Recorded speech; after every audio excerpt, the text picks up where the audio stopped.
بسم الله، السلام عليكم. ان شاء الله نحضروا عصير مغذي جدا. كتشوفوا معايا معلقه كبيره زريعه ديال القرعه، معلقه صغيره زنجان محمص، معلقه صغيره زريعه الكتان، تقريبا شي 40 حبه هنا ديال اللوز ما محمر ما والو، طبيعي. وعندنا تقريبا شي 4 ديال الحبات ديال القرقاع. هنا تقريبا عندنا، المهم هنا كاين 15 حبه ديال التمر اللي محيده له العظم ومغسول مزيان. ناخذ الخلاط، نحطو التمر،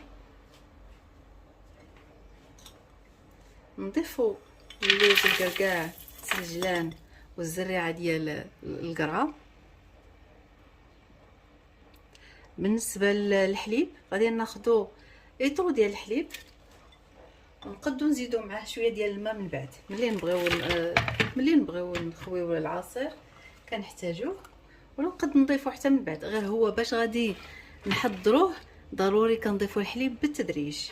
غادي نبدا شويه ديال الحليب، تقريبا واحد الرابعه ديال الحليب.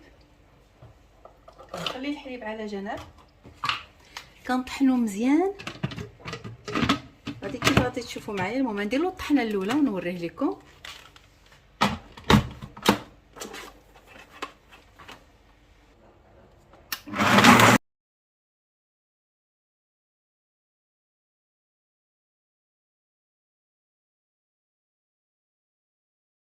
ملي كيتقال كنوقف، ملي غادي نوقف دابا غنزيد الحليب.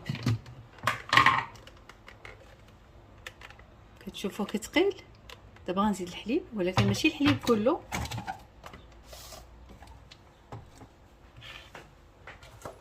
دائما كنمشيو بالتدريج، بحال كوب اخر وكنرجع نطحنو بنفس الشيء على اعلى درجه.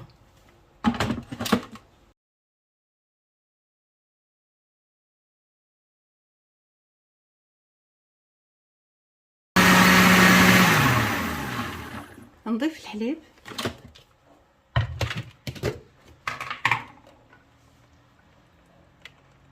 راه جاري دابا شي شويه، كنزيد له الحليب وفي نفس الوقت راه باقي خاسر. دابا نحاول ندير الحليب كامل، وغادي نزيد في الهاديه كنزيد ليها شويه ديال الماء، نخلط ونضيفو. المهم انا عمرته، كنحاول كنخض هكا باش كناخذ كاع الحليب اللي عندي في هذا.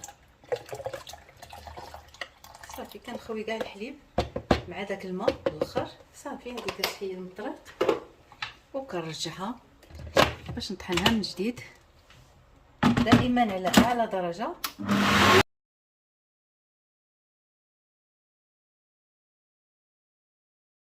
صافي حصلنا على العصير ديالنا. دابا غادي نخويه، تقريبا تيعطيني 2 قرعات.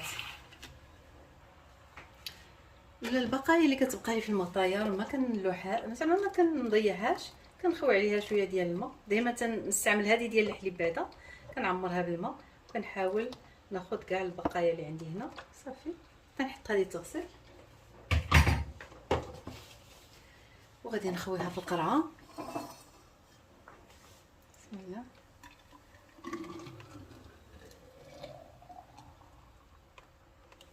الحلاوه دائما كتبقى على حساب المذاقات، على حساب الذوق ديال كل واحد.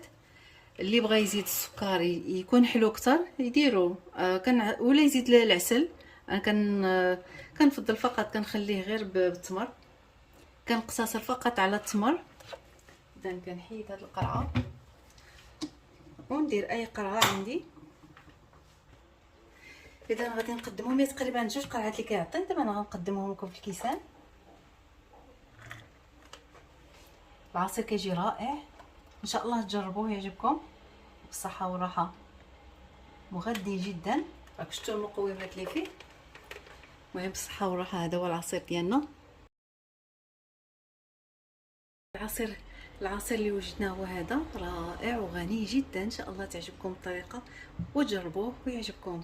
بالصحه والراحه، والسلام عليكم ورحمه الله.